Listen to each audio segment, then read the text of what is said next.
belum direkam ini. Oke, makasih ya Christina.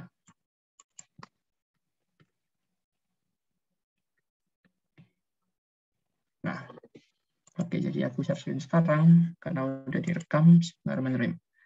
Nah, kalau pekan lalu kita belajarnya kinematika, pekan ini kita belajarnya adalah dinamika. Oke, ini mohon maaf, saya nggak nyiapin slide sama sekali karena ini mendadak. Sebenarnya pekan lalu itu saya rencananya mau ganti jadwalnya ini jadi hari Selasa besok, hari ini. Tapi berhubung besok ada kegiatan untuk persiapan asprak, tes dan praktikum, jadi nggak bisa nggak bisa besok. Jadi oke lah saya kembali ya jadwal hari ini. Oke, ini saya izin on off cam dulu karena malam-malam bentar dikit. Oke. Nah, sekarang kita akan bahas satu hal yang dinamakan dinamika. Oke, nanti maaf ya ini untuk yang watermarknya atau penandanya dari panitia tutorial Salman Sudenkir dipasangnya belakangan aja ya. Oke. Nah, kinematika. Kita kembali dulu sejenak ke arah kinematika. Kinematika itu kan misalnya kita ada benda kayak gini, tiba-tiba gerak kayak gini kan. Kita mau analisis geraknya itu kayak gimana. Misalnya dari sini V0, tiba-tiba di sini berhenti. Tapi kalau kinematika kemarin dianalisis nggak, kenapa kok bisa bendanya tiba-tiba berhenti? Ada analisisnya nggak kemarin?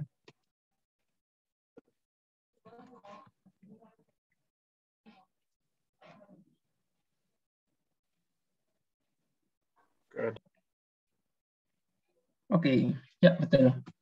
Kenapa nggak ada? Ya karena emang itu kinematika. Kinematika itu adalah ilmu yang membahas gerak, tapi nggak peduli atau bodoh amat sama penyebabnya.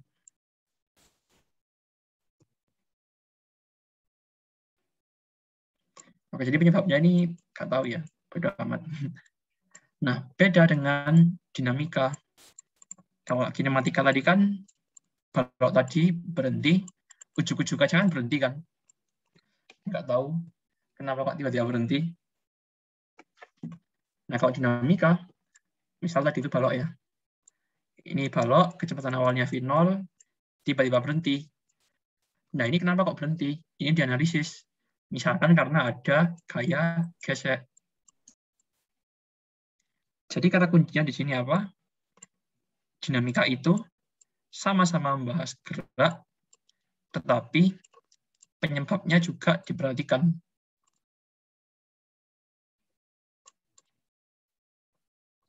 Nah, sampai sini kebayangkan ya bedanya kinematika sama dinamika.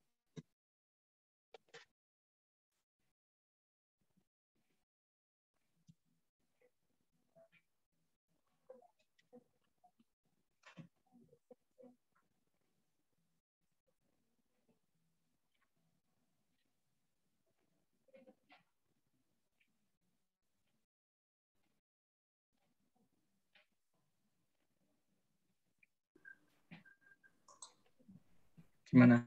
Udah kebayangkan bedanya? Iya, kebayang, Kak. Oke. Bentar, ini ada yang chat. Oke, maaf, ini nggak kebaca. Oke, sekarang dinamika. Dinamika itu pokok bahasannya apa aja sih? Dinamika ini pokok bahasannya banyak banget. Bahkan saking banyaknya, ada materi dinamika yang dibahas sebelum UTS. UTS 1 maksud saya. Dan ada materi dinamika yang dibahas setelah UTS 1.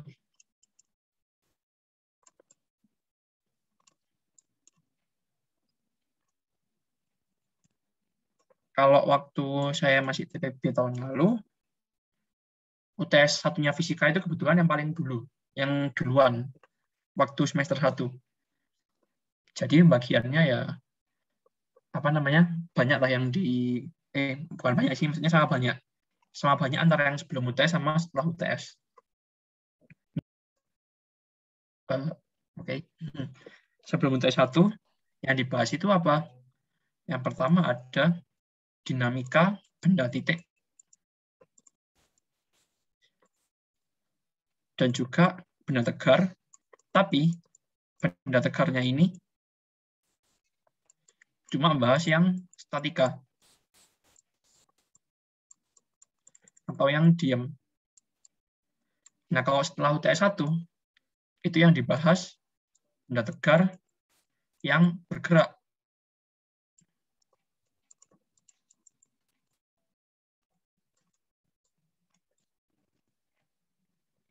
Kebanyakan memang sebelum UTS 1.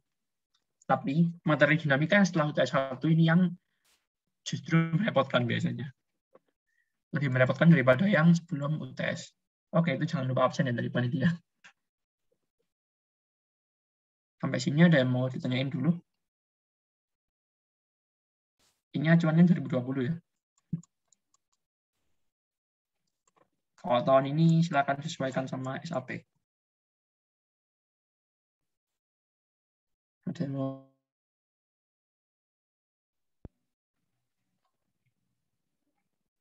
Masih aman, Kak. Oke, alhamdulillah.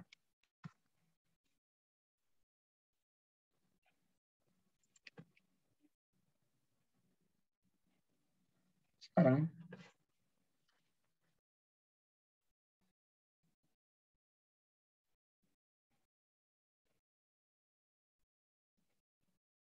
ini apa namanya?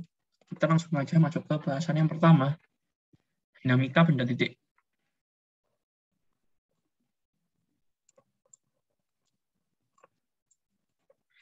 Dinamika benda titik ini bahasannya lumayan banyak ya. Oh iya, maaf. Ketutupan ini. Pemberitaan dari SSC. Ini bahasannya banyak banget. Bahkan mungkin saya sendiri juga nggak yakin apakah malam ini bisa selesai. Kenapa? Karena emang sangat banyak. Dinamika benda titik ini yang pertama, kalau dinamika ya, karena dibahas sesuatu yang bergerak tapi penyebabnya tahu.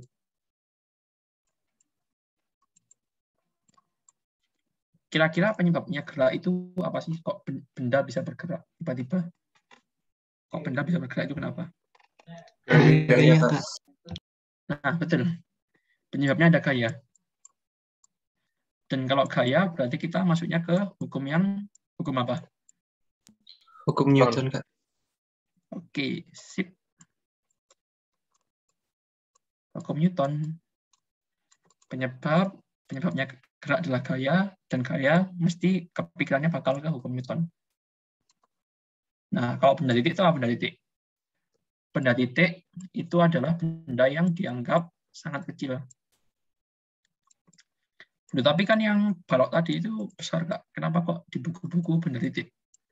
Ya karena emang ini kita aproksimasi atau pendekatan baloknya itu kecil.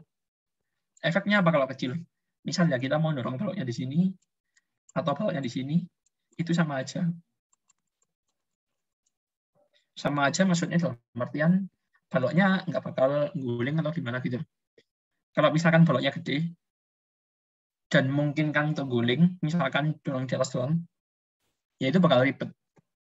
Itulah kenapa yang dinamika setelah UTS 1 itu bakal agak ribet. Ini karena itu. Kalau yang sekarang masih santuy. Tapi kalau nggak kuat konsep dasarnya agak susah. Nah,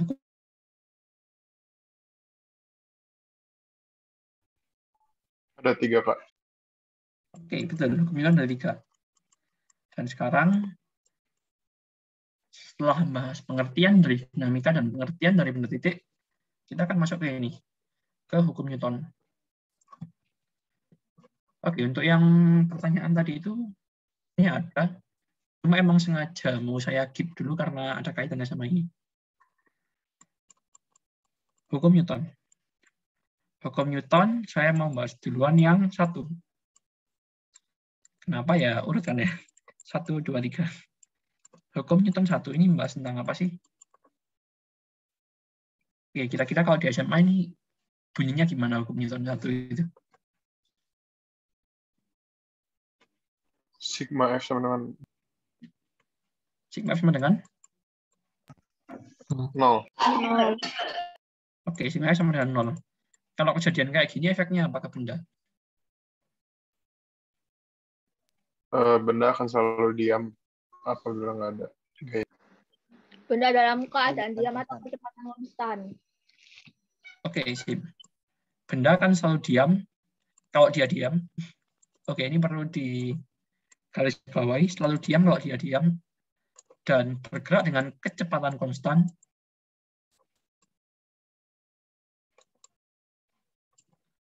Bergerak dengan kecepatan konstan. Oke, hati-hati. Kecepatan ya, bukan kelajuan ya. Kalau dia gerak. Oke, ini sengaja. Aku kasih penekanan di sini.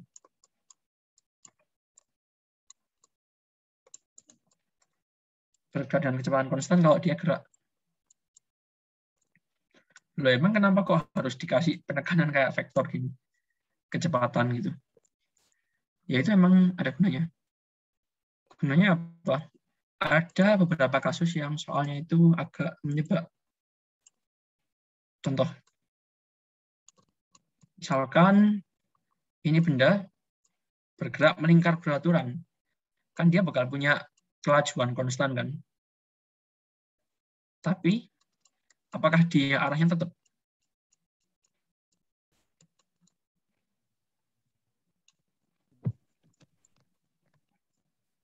Arahnya tetap nggak kalau ini? Enggak, Kak. Enggak kan? Artinya apa? Kecepatan dia tidak konstan. Karena misal ini 10 meter per second ke arah kanan, terus ini bentuk sudut minus 60, ini minus 120, kan berarti beda semua kan?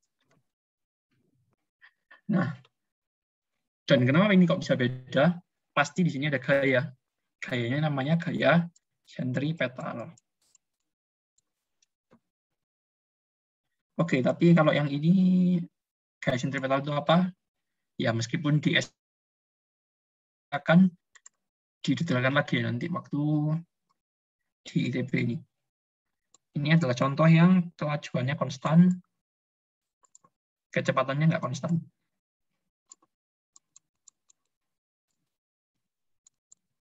Jadi agak hati-hati untuk kasus seperti ini.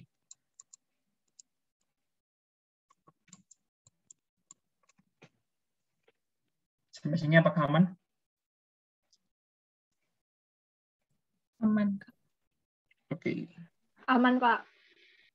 Oke, alhamdulillah.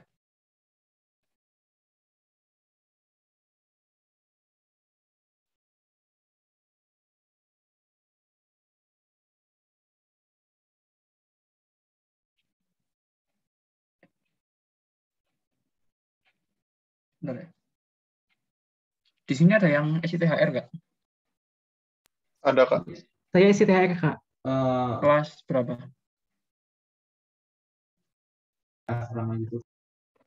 Kenapa? Fisika 32, Kak. Ada yang 35 nggak?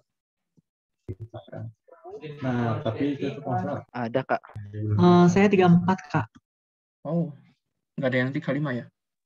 Kalau Ada, Kak. 35. Saya 35. Oh, oke. Sampai ketemu besok ya. Iya, tadi ngeliat namanya kok. Oke. Jadi aku di 35 itu jadi asesnya Bu Triati. Kebetulan. Jangan lupa PR tutornya dikerjakan.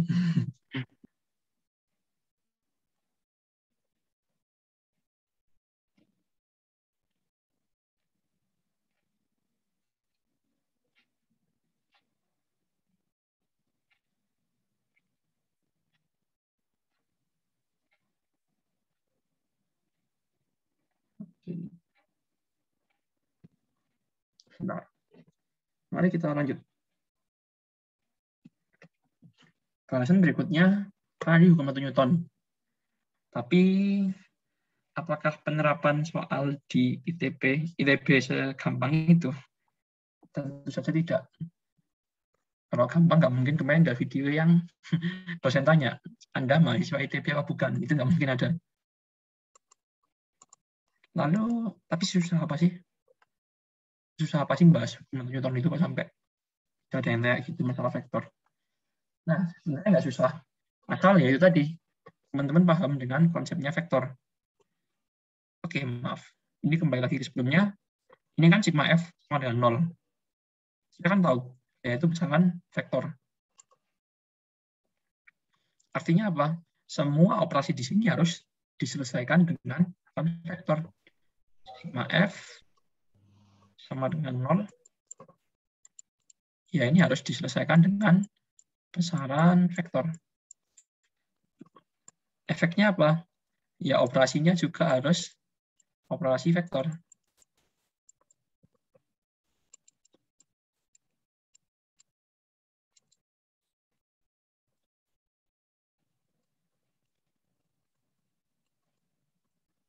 Jadi contoh, misal ada ini F1 ke sini, lalu F2 ke sini, ini resultannya bakal gimana? Bakal nambah atau bakal kurang atau gimana?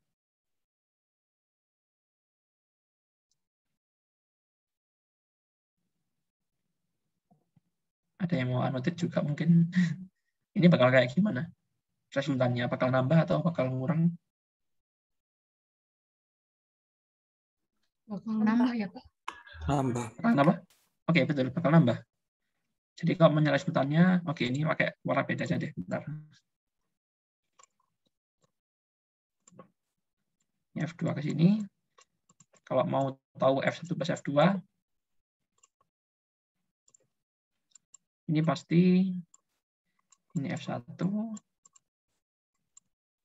dan yang F2-nya lurus ini. Kok warnanya beda, bentar.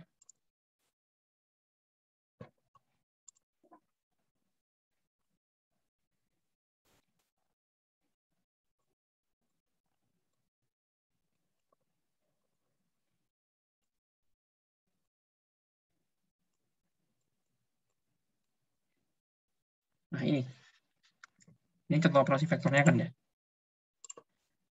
Kalau misalkan F2-nya saya balik, dia bakal ngurang atau nambah? Kurang, Pak. Kurang, Kak. Oke, betul. Jadi misalnya F1 ke sini, lalu F2-nya ke belakang, maka resultannya adalah yang kecil ini. Oke, saya kasih warna yang beda, misal warna merah. Ini adalah F1 minus F2. Nah, kalau arahnya beda-beda gimana? Misal yang serong atas, yang serong bawah gitu. Sudutnya beda-beda, kira-kira gimana?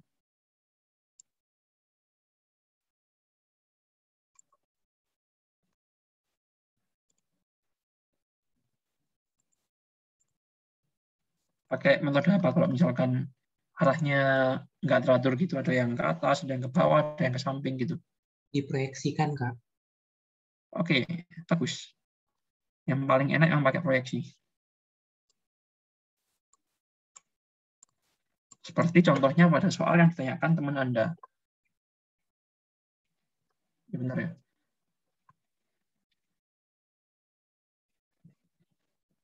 Tulisannya bisa jangan. Soalnya saya nggak punya. Gimana?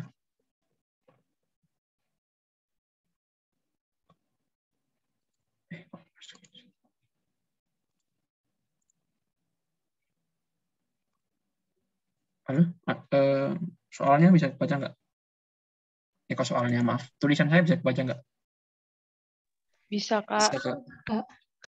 Oke, aku takutnya nggak kebaca nanti. Oke, sebentar. Saya mau download SAP bentar ya. Oke, teman-teman kalau mau pegangan dulu, enggak?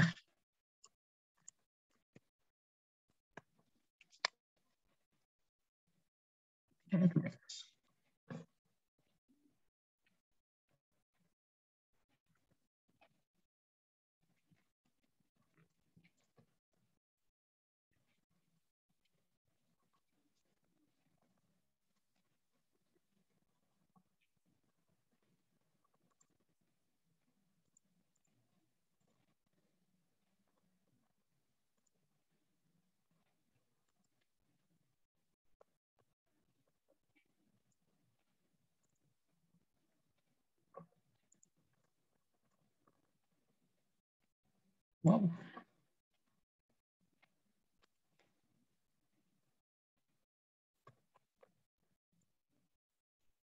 Oke.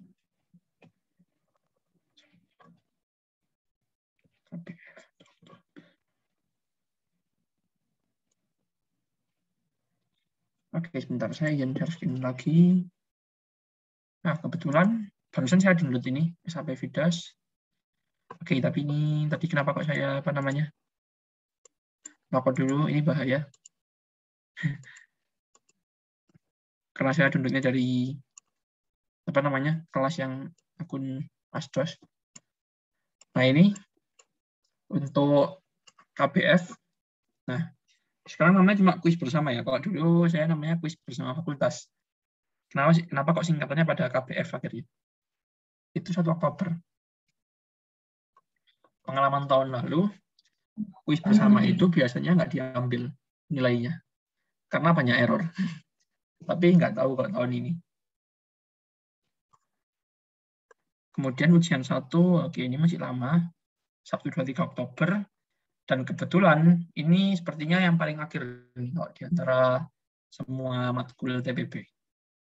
Maaf, matkul yang Mafiki. Karena ini setelah week ke-9. Tapi pengalaman tahun lalu, kalau misalkan ujian itu pekan ke-9, materinya itu tetap sampai pekan ke-7 doang. Jadi materi pekan ke-8 ini belum masuk. Biasanya sih kayak gitu.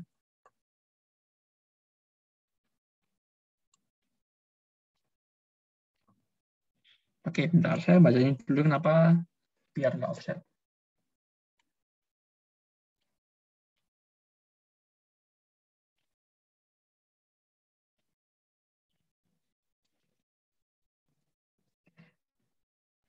Oke. 1, 2, 3. Dokumen tentang diagram gaya. Aplikasi pada benda setimbang dan bergerak. Oke. Oke, berarti ini sebenarnya pekan ke-3 sama 4 bedanya. Kalau 3 itu lebih ke yang cuma ya sekedar gaya F1, F2 gitu-gitu aja. Belum sampai sedetail yang pekan ke-4. Yang harus mempelajari karakteristik masing-masing gaya.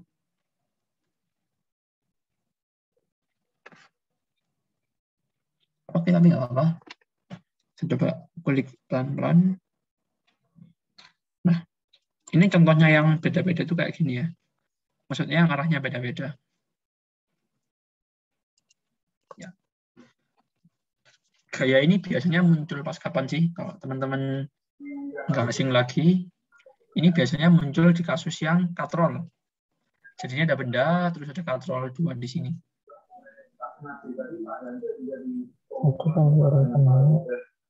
Kenapa? Maaf. Oke. Enggak. Oke, maaf. Kira tadi ada yang mau ditanyakan dulu. Nggak masalah, kalau mau tanya interupsi aja. Nah, bentar, ini nunggu pengumuman berikutnya ini. Student care sama ITB, Mbak Lisna. Oke. Nah, tapi kan udah tahu, yaitu besaran vektor, kita harus menjalankan perhitungannya dengan operasi vektor. Nah, gimana sih caranya biar kita gampang untuk menjalankan operasi vektor itu? Kita akan coba kerjakan soal ini, soal yang ditanyakan teman-teman, ditanyakan salah satu teman Anda, secara sistematis. Yang pertama, cara yang harus dilakukan adalah menggambar diagram gaya. Kalau misalkan teman-teman takut ini diagram gayanya bakal kompleks atau susah gitu, atau mikirnya aduh ini gimana gambarnya dan sebagainya, sediakan kertas yang besar ya. Sediakan kertas yang besar, atau paling enggak mungkin A4 kosong gitu ya, di A4 kosong itu sapi. Ini itu kalau di saya bantu banget. Kenapa? Karena kita kan ngelihat gambar kertasnya kan kayak kosong gitu kan. Jadi kalau misalkan mau lihat kanan kiri, oh oke ini aku bisa gambar di sini, aku bisa gambar di sini. Kalau salah masih bisa aku coret lagi. Itu enak. Nah, gambar diagram gayanya ini Apa saja yang digambar? Yang pertama tentu saja gaya asli. Maaf. Yang pertama gaya asli, yang kedua gaya proyeksi.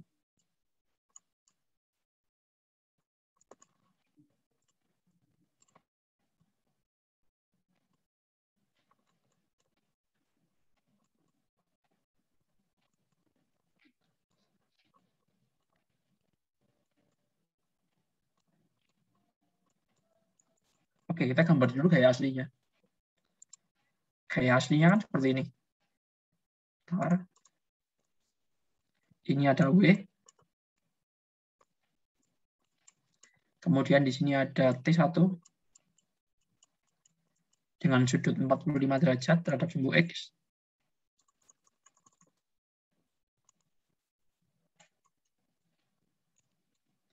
Dan T2.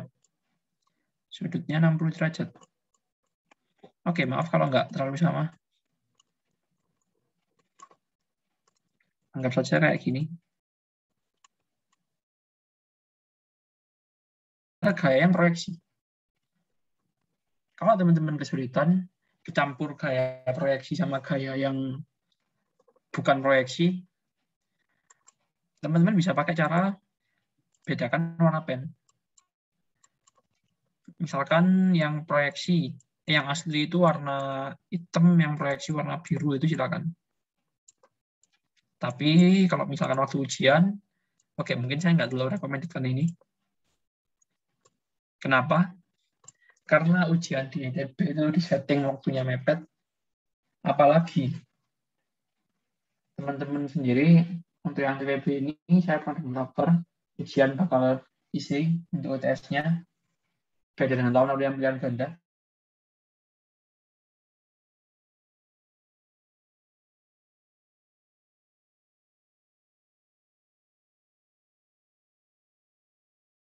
Pakai warna pen yang cuma satu.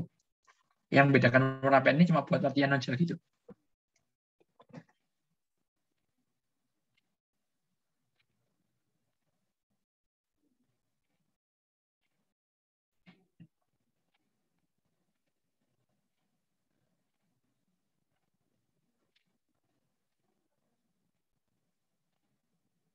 Nah, sekarang kita akan coba menggambar proyeksinya ini.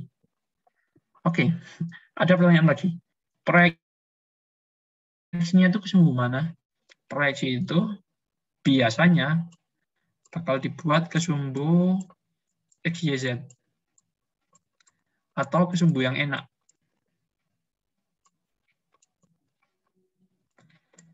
Yang enak itu kayak gimana? Misal, ini sudutnya bukan 45 lagi ya, tapi aku ganti, maaf. Yang 60 ini bukan 60, tapi aku ganti 45. Nah, ini kan bakal agak lurus. Ini sama ini. Artinya kan kita bisa pakai sumbu mana sumbu itu membentuk sudut 45 derajat terhadap T1 dan T2. Ya, maaf, sumbunya 45 derajat terhadap sumbu XY. Tapi daripada teman-teman bingung, kalau misalkan belum terbiasa seperti itu, saran saya pakai aja sumbu XYZ. Dan Z ini pun kalau ada ya. Kenapa kok saya bilang kalau ada? Karena soal TPB itu biasanya sumbunya cuma 2. Sumbu XY. Biasanya cuma 2 ini doang. Jadi satu aja. Gak usah dibawa, susah. Nah, sekarang kita gambar dulu.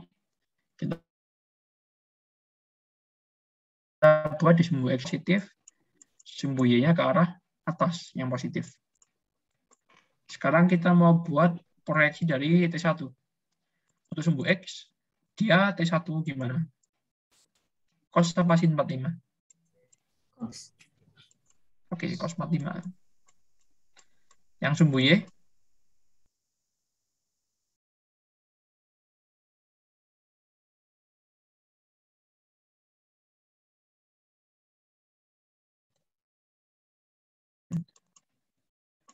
Yang T2 gimana? Yang sumbu X?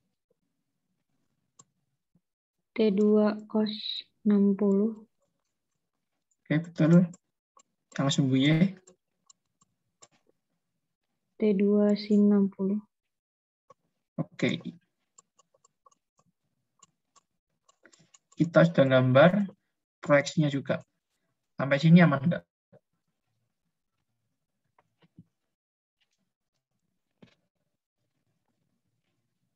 Ada yang mau tanyakan dulu? Bentar, mungkin di chat mau tanya. Oh, aman. Yang lainnya aman? Aman, Kak. Oke, alhamdulillah. Sekarang aku mau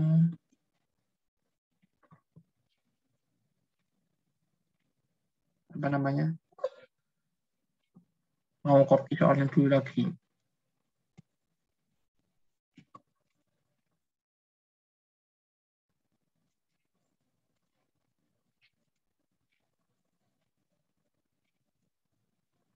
Oke. Sekarang saya akan mencoba memperbesar kembali gambar yang tadi. Pakai setengah lapangan ya, setengah lapangan, setengah slide. Ini T1. Besarnya 20/2 Newton.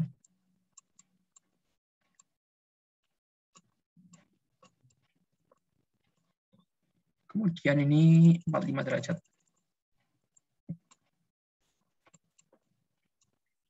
Nah, di sini ada T2. Oke, 20/2 sama 40 benar, besaran 40. Ini T2 besarnya 40 Newton. Ini kenapa kalau saya kasih mutlak? Mutlak ini maksudnya besar.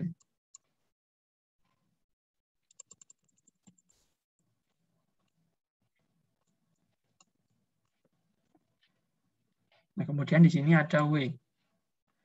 W-nya W doang aja.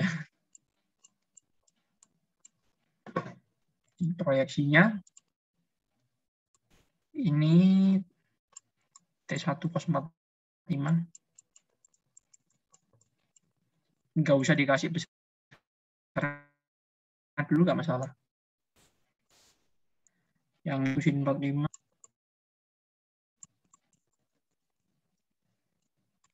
Kemudian yang ini ada T2 sin 60.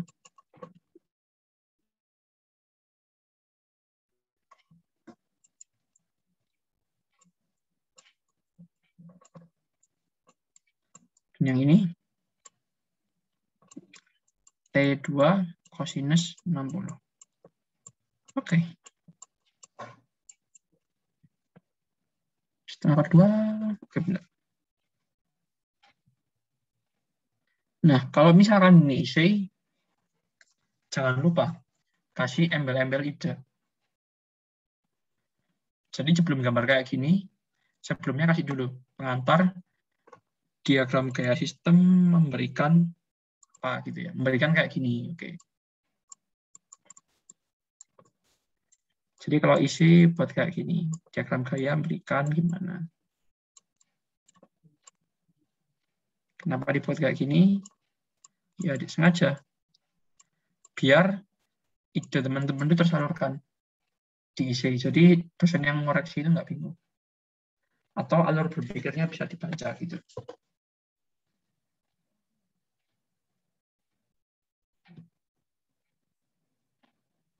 Gimana? Sampai sini aman kan? Aman, Kak. Oke. Aman, Kak. Oke, sip.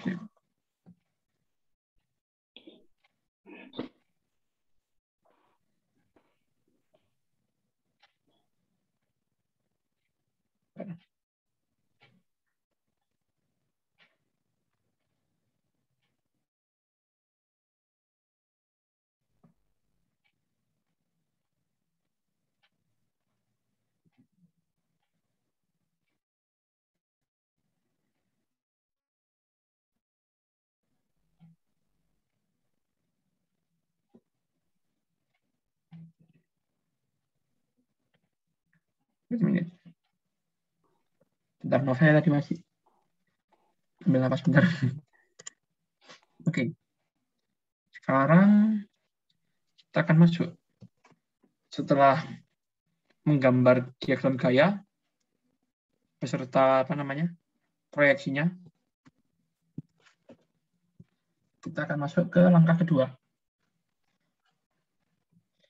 Langkah kedua itu apa? Ini kan step 1 ya. Ini step 1. Nah, sekarang step keduanya adalah susun persamaan.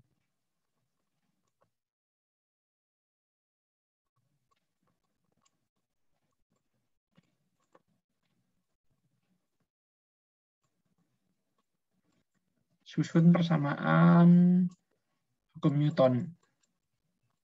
Kenapa kok saya nggak bilang persamaan gaya? Karena nanti ketika Anda mengenal torka, nanti teman-teman malah, wah ini kok tiba-tiba torka gini-gini.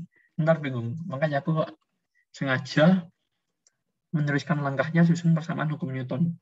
Di sini dijelaskan sehingga total gaya yang bertindak sama dengan 0.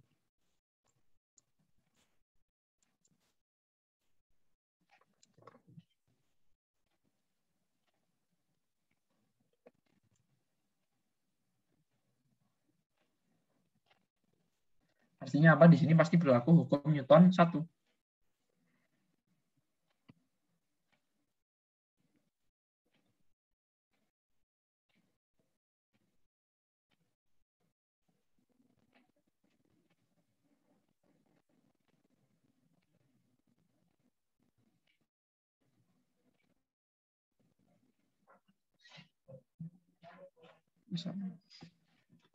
Karena di sini total gayanya 0 ini maka berakibat pada ini hukum Newton 1 pasti ya.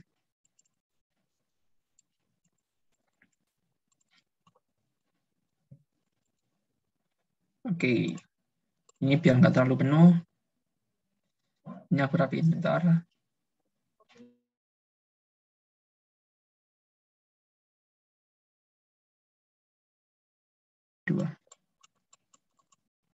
Ini 40 Newton.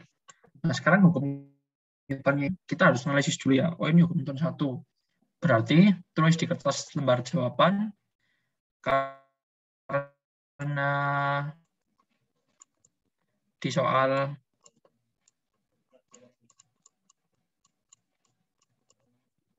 sigma F sama dengan 0, maka berlaku hukum Newton 1.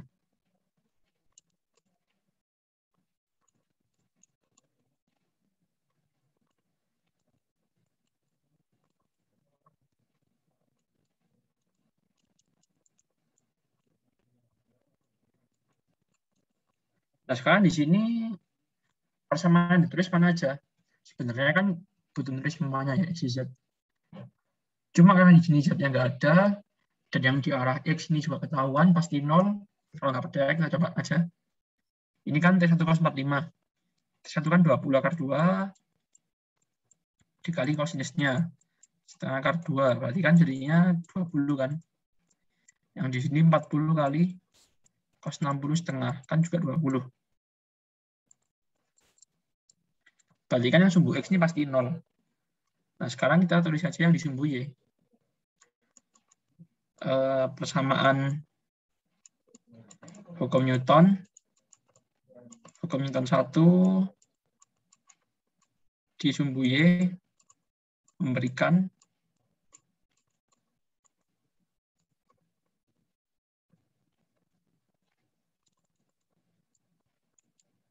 gimana? Sigma FY sama dengan 0 kan? Persamaannya kira-kira gimana? T2 sin 60 derajat tambah T1 sin 45 derajat kurangi W sama dengan 0. Oke, betul. T2 sin 60 derajat ditambah T1 sin 45 derajat. Oke, tapi di sini karena ada vektornya, ada panahnya, berarti ya kita apa namanya? Nggak usah pakai minus sebenarnya kalau pakai ada vektornya di sini. Atau daripada bingung ini kasih minus begini aja ya. Karena ini vektor, kalau kita jumlah vektor berarti kan Ini cukup kayak gini aja. Ini kayak gini, ini kayak gini. Ini ada panahnya juga. Dan ini plus. Tapi kalau misalkan vektor atasnya dihilangin, itu bakal pakai minus. Tapi nggak apa. Gimana sampai sini aman?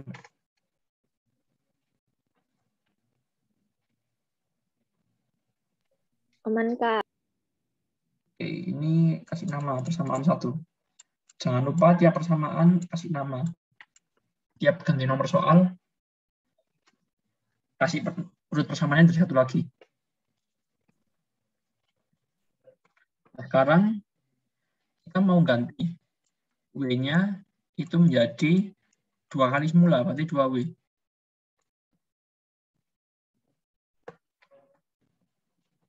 Artinya gimana? Persamaan gaya di sumbu Y-nya berikan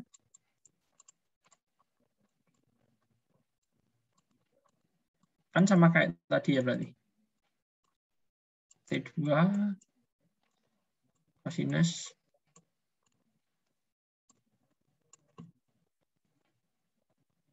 60 ditambah T1 kok kosinus sih? Berarti sinus.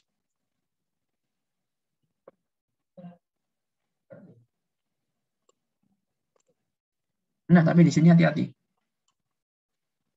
Ini ada alfanya, ini ada betanya. Oke. Artinya apa?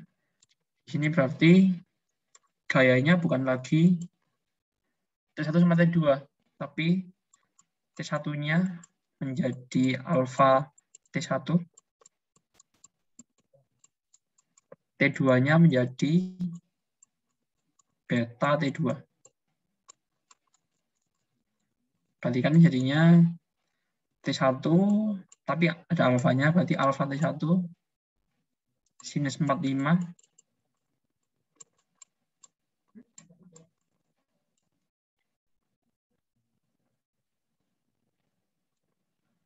tambah, ini kondisi baru ya.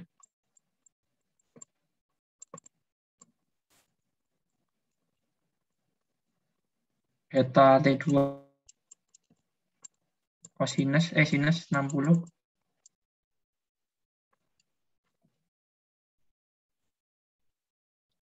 tambah W. Tambah 2W. Tambah 2W sama dengan 0. Tapi ini pakai vektor semua.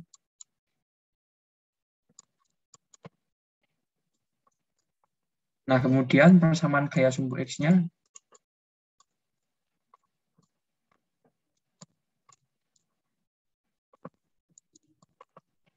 gimana? Balikan jadinya alfa T1 kosinus 45. Ini kalau aku langsung pindah ruas kan bakal sama dengan beta T2 kosinus 60 kan.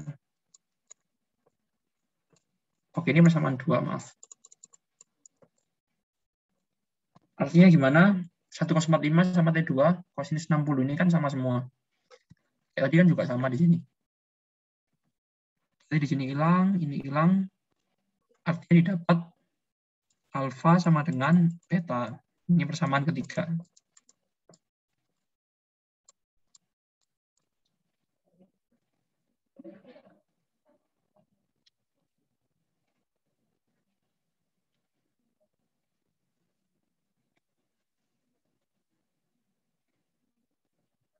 Di sini aman nggak?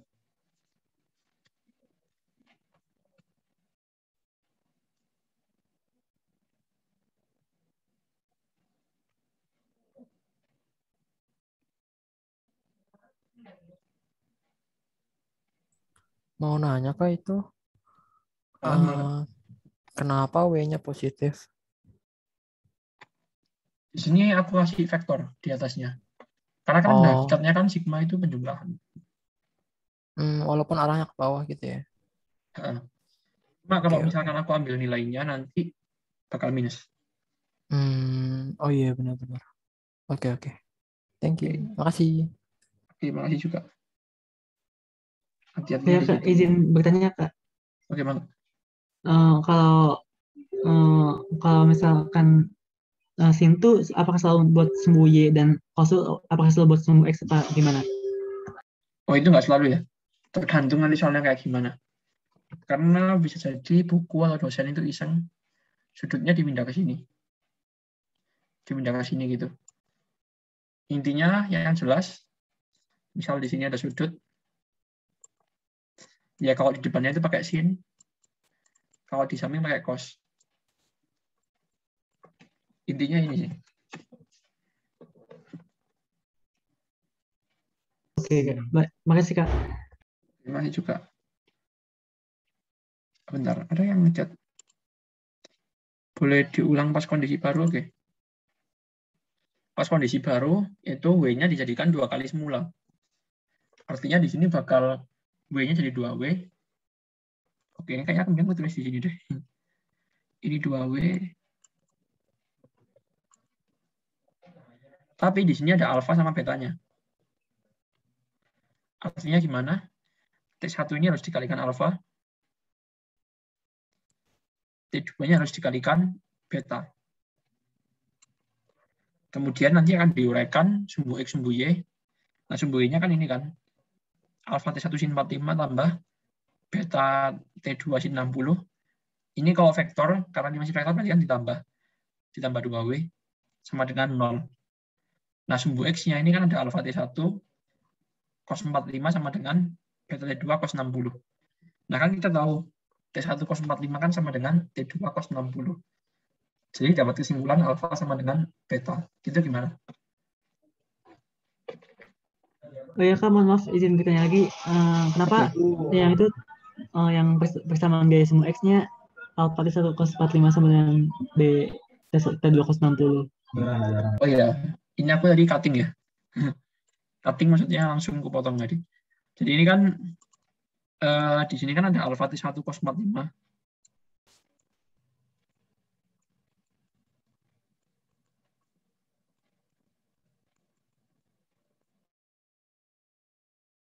Yang di sini kan ada beta T2 cosinus 60 kan. Ya ini langsung aja aku hilangin panahnya. Berarti kan kalau pakai resultan biasa kan ini minus sama dengan 0 gitu kan. Kalau pindah ruas kan jadi ini sama dengan ini kan. Alfa T1 cos 45 sama dengan beta T2 cos 60.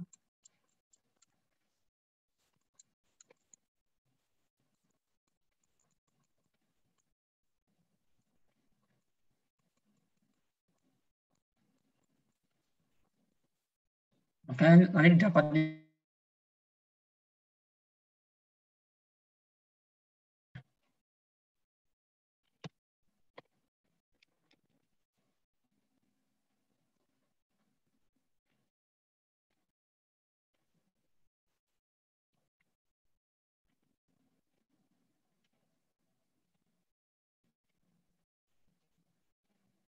halo, gimana?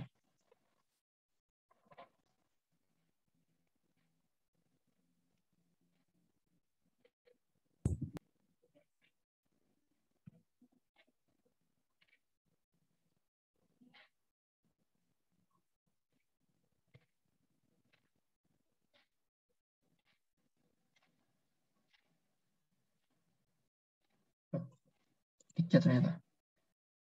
Kenapa enggak? Kenapa kok T1 cos 45, T2 cos 60 bisa dicoret? Oke.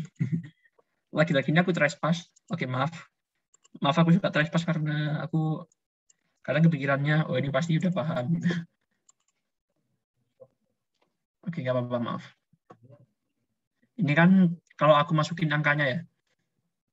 Ini kan alfa. T1-nya berapa kan? T1-nya 20 akar 2 kan? Cos 45-nya kan setengah akar 2. Sedangkan ini kan beta dikali T2-nya kan 40, cos 60-nya setengah. Kita hitung aja satu-satu. Akar 2 kali akar 2 kan 2. Hilang sama setengah. 40 sama setengah jadinya 20. Di sini 20, sini 20. Jadinya apa? Alfa sama dengan beta. Oke, tapi nggak apa. Kalau misalkan nggak paham, kayak tadi ya, benar. Diinterupsi aja. Atau ditanyakan aja. Karena aku kalau kerjakan emang suka trespass. Gimana? Baik Pak, Paham, baik Kak, Kak. paham. Oke. Alhamdulillah. Jadi buat teman-teman lain yang mungkin ngerasa apa namanya masih belum paham, nggak apa-apa, interupsi aja. Oke. Sekarang kalau kita udah punya semua persamaan kayak gini, kita tinggal main matematika. Kita tinggal persamaan matematis doang.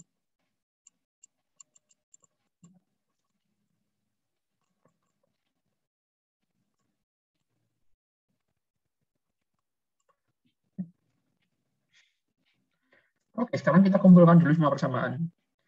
Persamaan 1. 1. Sinus.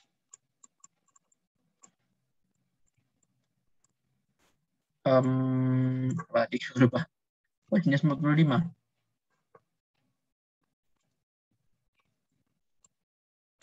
Ditambah T2 sinus 60. Ditambah W. Sama dengan 0. Ini kenapa nggak pakai minus? Karena ini pakai panah ya, Mas Ian. Oke, mungkin aku tulis di sini. Kenapa kok plus W?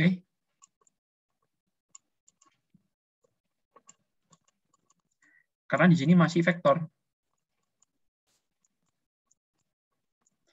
Dan pada hakikatnya, sigma F itu emang penjumlahan vektor. Itulah kenapa kalau misalkan masih pakai panah, pasti pakai apa namanya? Vektor harus pakai plus. Tapi kalau panah dihilangin, oke, mungkin aku kasih di bawahnya aja deh buat studi kompilasi gitu. Kalau misalkan panahnya aku hilangin atau besarnya doang, jadinya kayak gini. T1 sin 45 ditambah T2 sin 60 dikurangi W.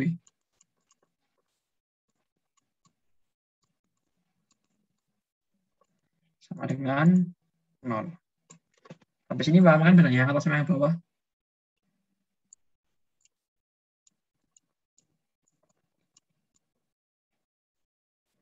Ini udah besarnya.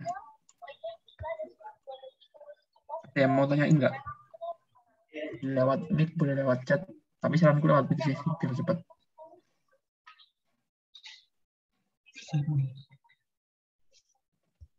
Sampai sini aman kan bedanya atas sama bawah? Aman Kak. Oke. Yang lain?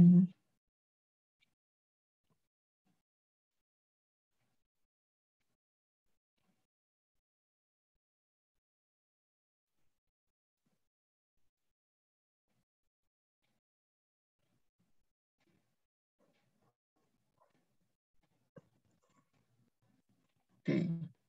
Kalau nggak ada respon, berarti aku lupakan aja ini. Nah, sekarang persamaan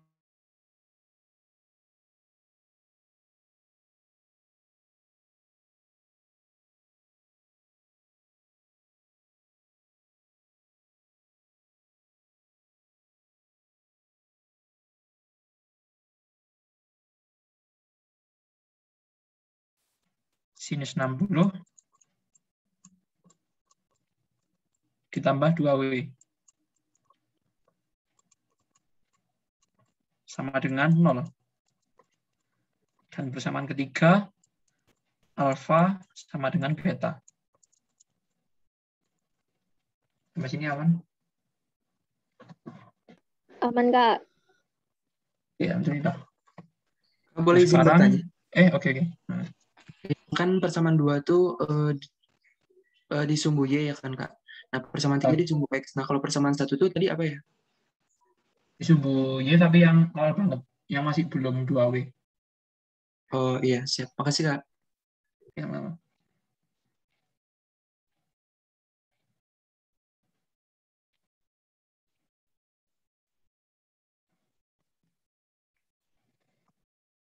Oke, kemudian sekarang daripada nyari nilai W, aku punya cara yang lebih elegan di sini.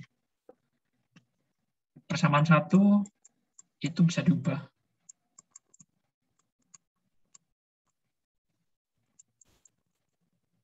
Diubah jadi kayak gimana? Diubah jadi kayak gini. Itu sama dengan T1 sinus 45 derajat. Oh, ini minus, maaf. Karena beda luas.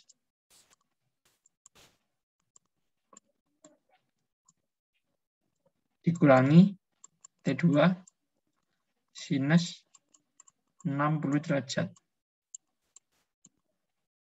Sampai sini aman?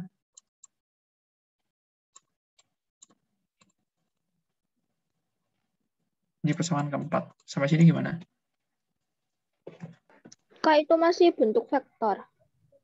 Oh ya, benar. Masih bentuk vektor. Aman, Kak, aman.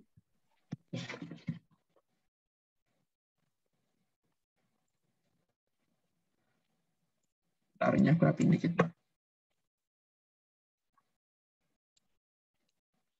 Kemudian sekarang yang harus dilakukan adalah substitusi. Persamaan 3 dan 4 ke persamaan 2. Ini bakal jadi kayak gimana? Ini kan ada alfa T1 sin 45.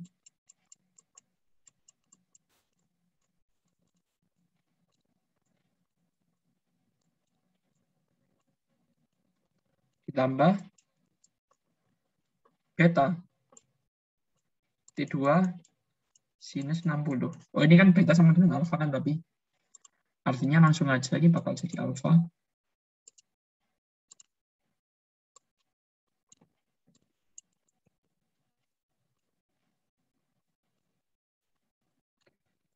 Ini kalau aku pindah ruas kan jadi minus 2W ya di sini. Benar nggak?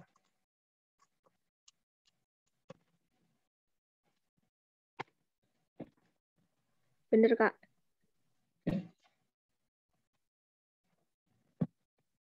Oke, geser lagi. Setelah aku tulis ulang. Ini kan alfa T1 sinus 45 ditambah alfa T2 sinus 60 sama dengan 2W. Ini minus 2W. Nah, sekarang W-nya dimasukin. Sama, tapi ini alfanya aku keluarin. Berarti kan ini alfa T1 sinus 45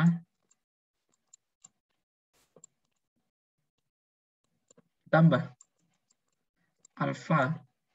Ini alfanya sudah hilang karena ada keluar. Ditambah T2 sinus 60 derajat.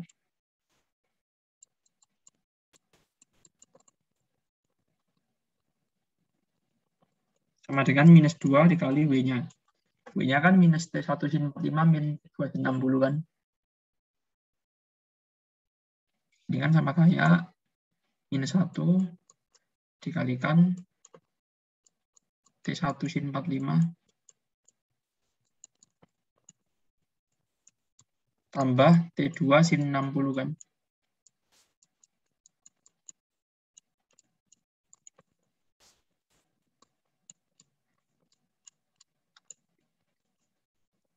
Gimana? Aman sampai sini? Aman, Kak. Oke.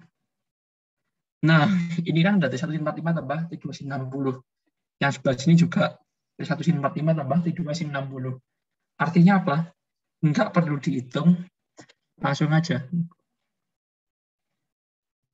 Coret. Ini coret. Jadi sisanya tinggal alfa sama dengan min 2 dikali min 1. Atau alfanya sama dengan 2. Dan implikasinya, karena beta sama dengan alfa, artinya beta bakal sama dengan 2. Gimana? Izin bertanya.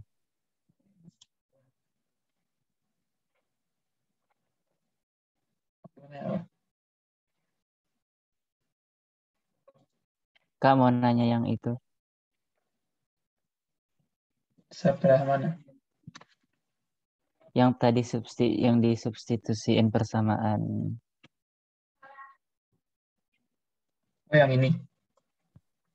Yang slide sebelumnya.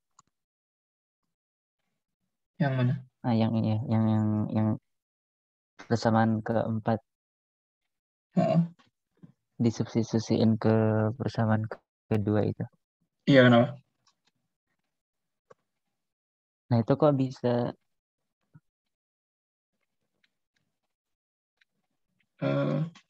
bisa aja.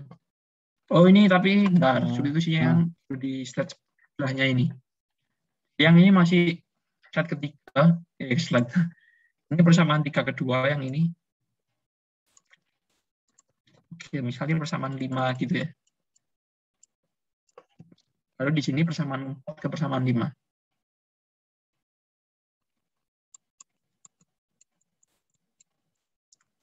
Gimana? Oh ya, oke Kak, ada. Makasih. Oke, makasih juga. Ada yang mau tanya lagi? Jadi itu salah satu yang transpose yang aku lakuin ya. Maaf kalau jadinya bingungin. Ada lagi?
Ada lagi yang mau tanyakan dulu sebelum lanjut ke yang hukum Newton 2.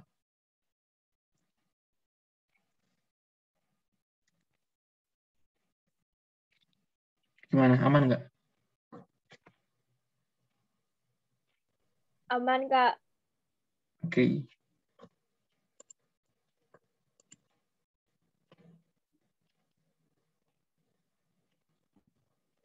Mari kita lanjut. Nah, oke, sebelum ke Newton 2, tadi mungkin ada teman-teman yang kepikiran cara lain. Gimana Kak kalau misalkan kita harus cari dulu nilai W-nya gitu. Nilai W-nya berapa? Tidak masalah. Aku mau nyoba di sini cari nilai W.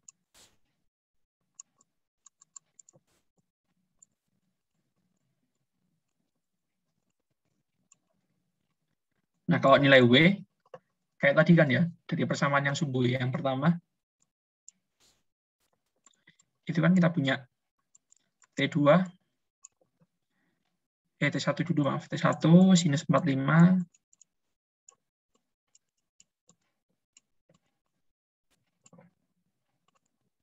determinate. Iya. Ditambah T2 sinus 60, tapi ini vektor semua, ditambah W sama dengan 0. Kalau vektornya aku hilangin, ini T1 sinus 45 ditambah T2 sinus 60 minus W sama dengan 0. Kita masukin angkanya, T1 tadi itu 20 akar 2, sinus 45 setengah akar 2. Ditambah T2-nya berapa? 40 sinus 60 setengah akar 3. Kurangi W. Atau ini benda ruas langsung sama dengan W. Artinya W-nya berapa? Ini nilainya 10. Ini kan 20. Ditambah dengan ini 1, ini 4, jadi 2. 20 akar 3. Dan seterusnya teman-teman bisa lanjutkan sendiri untuk yang kalau bebannya diganti 2W. Itulah kenapa kalau aku tadi nggak mau nyari nilai W-nya dulu, karena nilai W-nya itu bentuknya agak susah. Kayak gini. Tapi kalau teman-teman kepikiran nyari W, ya nggak masalah. Silakan aja. Yang penting jawabannya sama, benar. Ketemu alfa sama betanya 2. Bagaimana? Apakah sampai sini aman? Aman, Kak. Oke.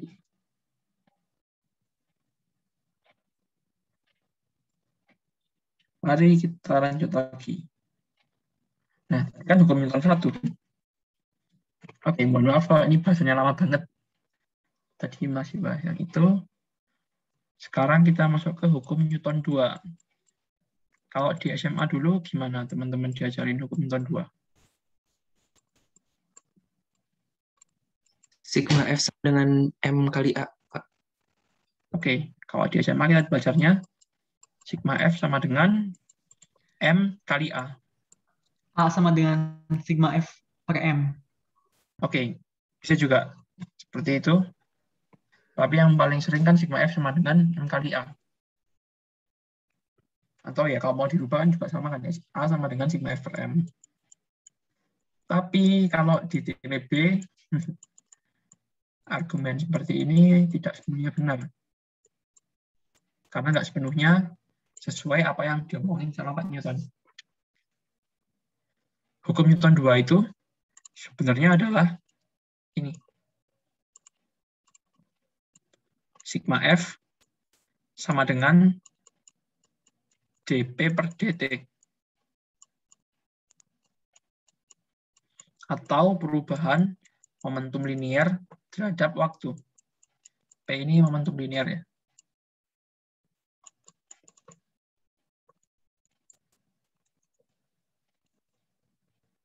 Nah, terus kapan kita pakai sigma F sama dengan MA? Ini baru dipakai kalau masanya konstan. Ini baru dipakai kalau masanya konstan.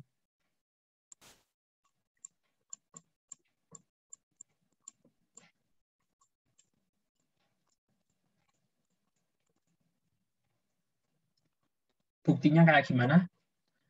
Oke, kalau dulu di SMA, momentum linier itu P rumusnya kayak gimana? M kali V. Oke, M kali V. Massa kali kecepatan. Nah, kalau kita masukkan ke hukum Newton ini, sigma F sama dengan dP per dt.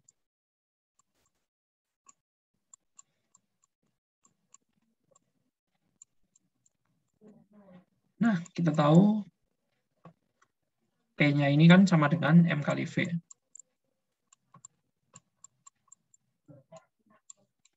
Kalau kita pakai aturan rantai, kita bakal ketemu ini dm per dt kali V ditambah M kali dV per dt. Yuk.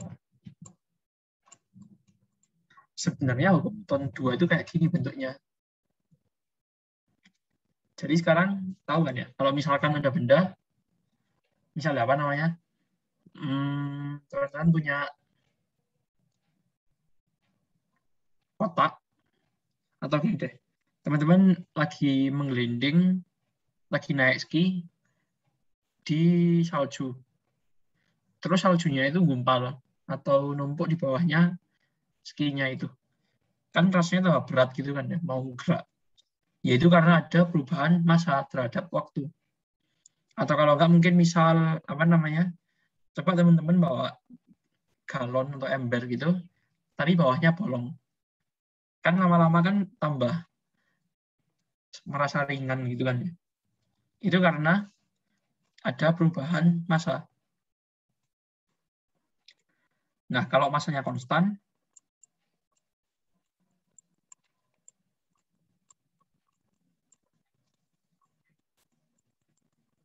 itu artinya dm per dt sama dengan 0. Dan inilah yang mengakibatkan sigma F sama dengan M sini gimana? Aman nggak? Karena kan A itu dv per dt ya.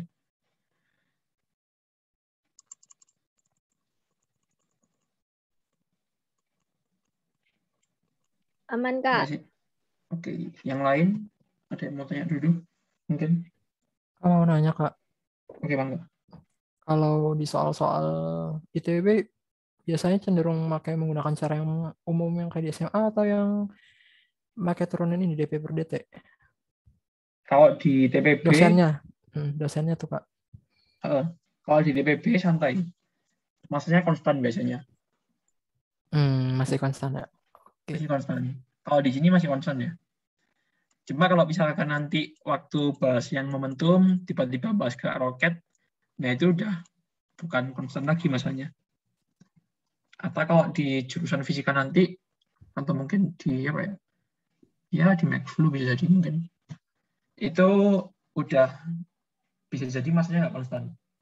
Atau ada perubahan massa. Tapi kalau TPB santai aja. TPB masih nggak susah kok. Nggak susah. Susah. Oke, terima kasih. Terima kasih juga. Ada yang lain mungkin?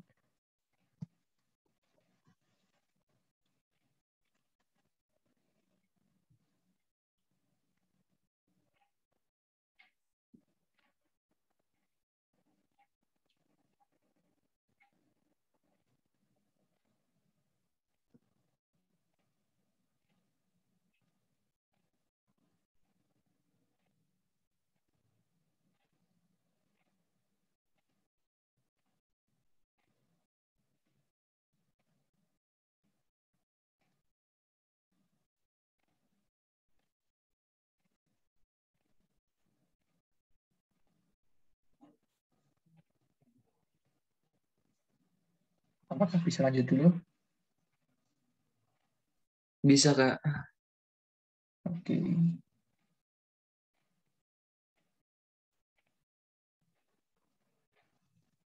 Nah, sekarang tinggal ini, apa namanya? Bagaimana cara menyelesaikan soal?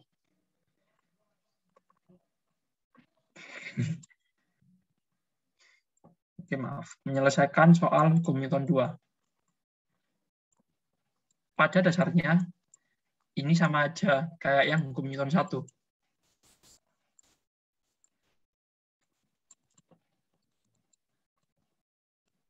Cuma di sini bedanya, kalau Newton 1,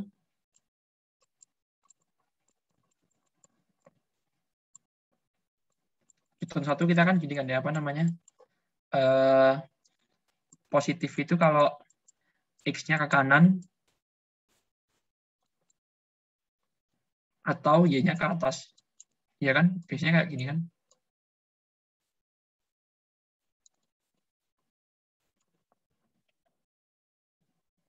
Kalau di Newton 2,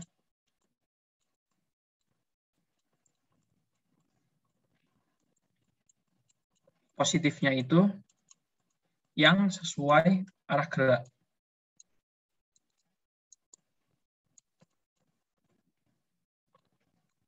Tapi pada dasarnya untuk yang step by step, itu bakal sama. Oke, aku kasih contoh dulu yang simpel. Biar sekalian selesai yang hukum 3 habis ini. Misal, ini ada benda. Di sini ada F2, F1, di sini ada F2. Kalau misalkan aku buat A-nya ke arah kanan, ini persamaan gayanya bakal gimana? Ini langsung aku hilangin ya yang mananya. Itu bakal kayak gimana persamaannya? F1 min F2. 1 min F2 kan? Mm. Ini sama dengan MA. Kalau misalnya aku balik, A-nya ke arah kiri.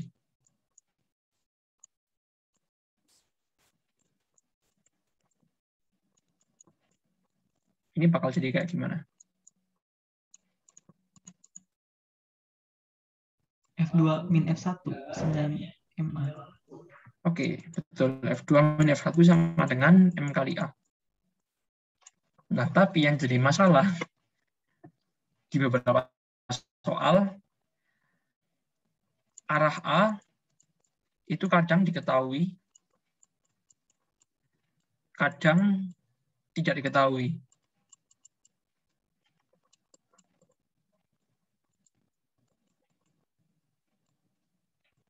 Mengatasinya gimana?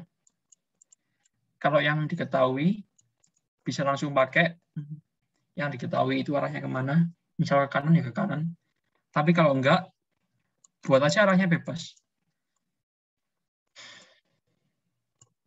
Entah itu sesuai insting atau enggak masalah. Yang penting, buat aja dulu arahnya kemana. Mau ke kanan atau ke kiri. Yang penting nanti nguraikan persamaan gayanya itu benar. Gimana? Apakah aman?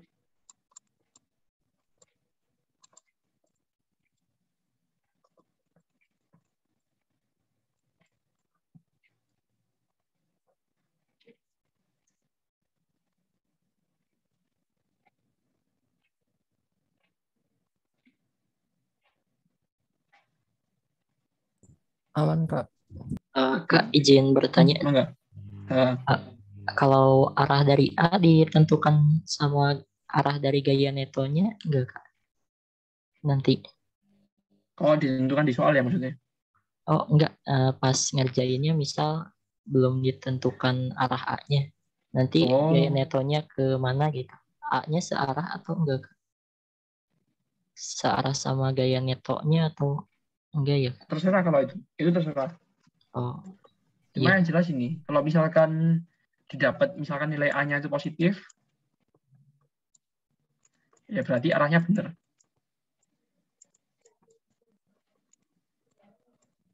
Berarti arahnya benar. Tapi kalau A-nya negatif, dibalik. Berarti arahnya kebalik. Intinya gini aja. Gimana? Oh, iya paham, Kak. Makasih. Oke. Ada yang pertanyakan dulu sebelum ke hukum Newton 3?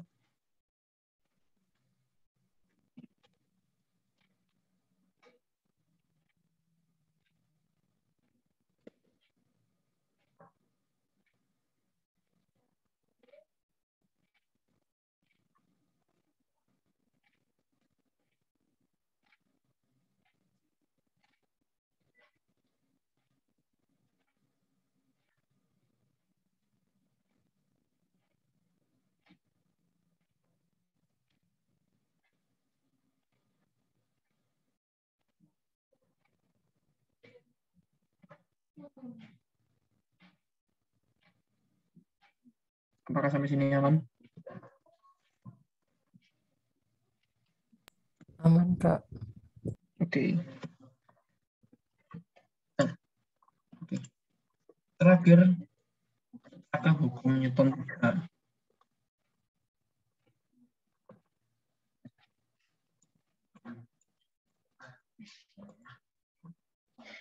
Hukum Newton 3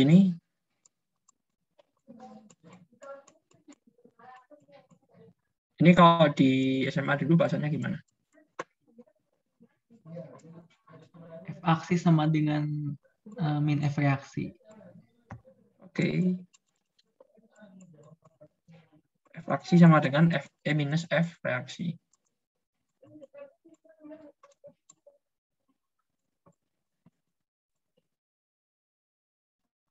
Nah, nanti di sini itu, oke, ini memang mungkin kalau di SMA dulu masih kayak nggak guna gitu ya. Implikasinya apa? Misal ada orang dorong tembok gitu ya. Dorong tembok, gitu kan. Ini orangnya ngasih kayak ke tembok, sama temboknya ngasih kayak ke orang juga kan. Mungkin kalau di SMA nggak terlalu berguna, tapi kalau di sini itu sangat berguna bakalan. Karena banyak kasus yang perlu perhatian khusus. Nah, di sini nanti dikenal dua buah istilah namanya sistem dan lingkungan.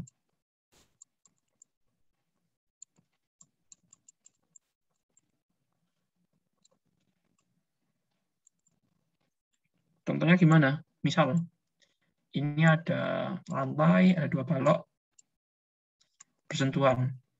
Ini balok 1, ini balok 2.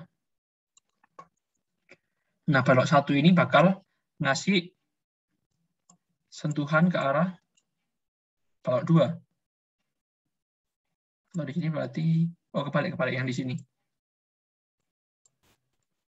Ini kan balok 1 bakal ngasih sentuhan ke balok 2. Atau kalau aku balik, balok 2 bakal disentuh sama balok 1. Berarti ini adalah gaya pada benda 2 oleh 1. Dan di sini adalah gaya 1 oleh 2. Oke, ini agak bulat. Tapi nggak apa-apa, kita coba dulu pelan-pelan. F21 ini maksudnya adalah gaya pada benda 2 oleh benda 1.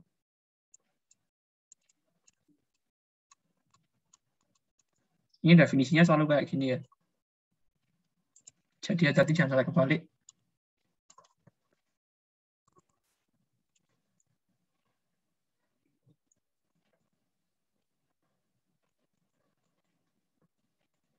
Nah, implikasinya apa?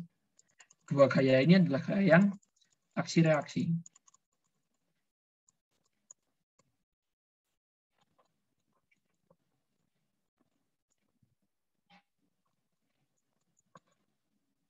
Tapi yang perlu dihati-hati, misal, ini ada balok, ini ada lantai, kebalik, ini balok, ini lantai. Di sini ada gaya berat. Dan di sini ada gaya normal. Apakah gaya berat sama gaya normal ini aksi-reaksi? Bukan, Kak. Kira-kira kenapa bukan? Karena belum tentu berlawanan. Ini pasti berlawanan. Bukan pada dua benda yang berinteraksi. Nah, ini yang benar. Karena bukan pada dua benda yang berinteraksi. Gaya berat ini adalah gaya interaksi pada balok oleh bumi.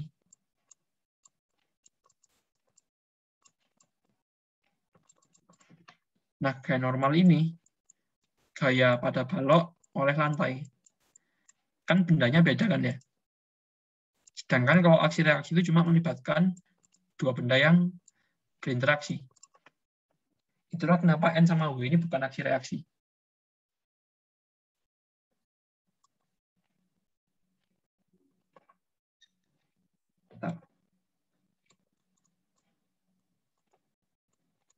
Ini bukan aksi reaksi.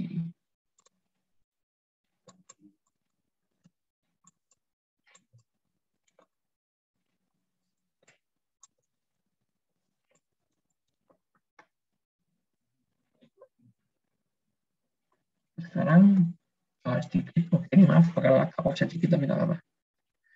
Mau bahas dulu yang sistem lingkungan. Sistem ini membahas benda yang berinteraksi atau benda yang ditinjau. Jangan interaksi deh. Benda yang ditinjau.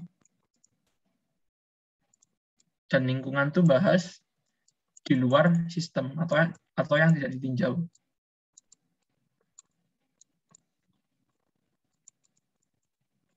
Ini yang tidak ditinjau.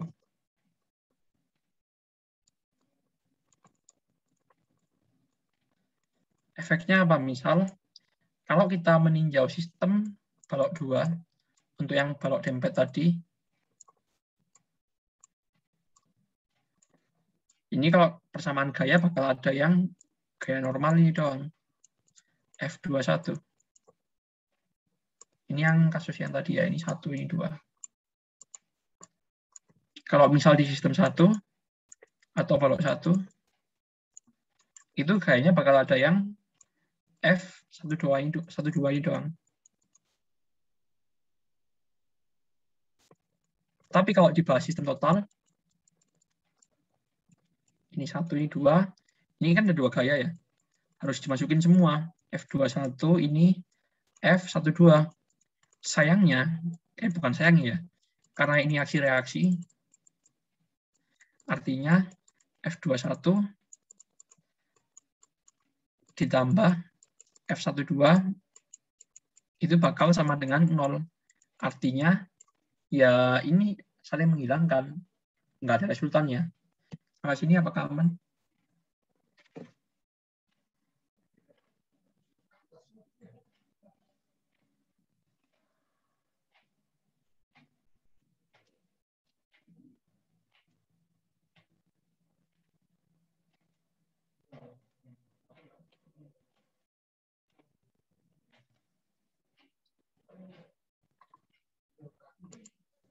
Oke, aman. Kalau udah aman, ini adalah materi terakhir yang dibahas hari ini. Sekaligus menandakan materi pekan ketiga selesai. Jadi ini sudah selesai semua materi pekan ketiganya. Bahkan yang terakhir ini udah ancang-ancang mau ke pekan 4. Insya Allah bakal dilanjutin sama teman saya, Ihsan. Mari kita tutup dulu dengan doa kafaratul majelis.